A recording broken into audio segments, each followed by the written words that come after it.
इस इश्क का रब राखा की कहानी में चंदन रखने वाले हैं अद्रिजा को लेकर एक बड़ी शर्त रणवीर के आगे। वो यहाँ पर समझ चुके हैं कि मेघला और रणवीर के बीच में दूरियां लाने के लिए अद्रिजा बहुत घटिया चाल चल पड़ी है और सब कुछ उसकी वजह से हो रहा है। कैसे परिवार वालों और ख़ास तौर से जोरावर को मेघला की सिंगिंग और ये सब चीज़ें बताना हो, और ये सारी बातें अब चंदन के दिमाग में कोई और नहीं बल्कि गुरुजी डालने वाले हैं और कहेंगे कि चंदन बाबू, कब तक अद्रिजा को सेन हाउस से दूर रखने का इरादा है? कब आप उसे घर लेकर आएंगे?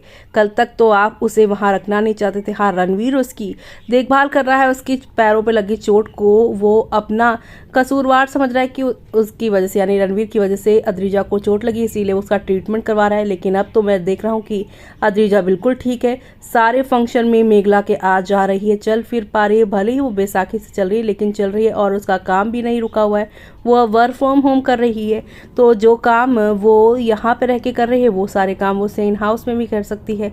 अब उसे कब तक रखने को, वहाँ पे क्या कह रहा होगा समाज की एक जवान लड़की को आपने वहाँ पे रखा हुआ है। अब चंदन यहाँ पर ये सारी बातें रणवीर के आगे कहेगा और कहेगा कि बेटा, तुमने जितना करना था कर दिया, लेकिन अब अद्रिजा बिल्कुल ठीक है, मैं उसे अपने साथ लेकर जाऊंगा, क्योंकि आसपास के लोग भी बहुत कुछ सुना रहे हैं। वैसे भी तुम दोनों का पास रह चुका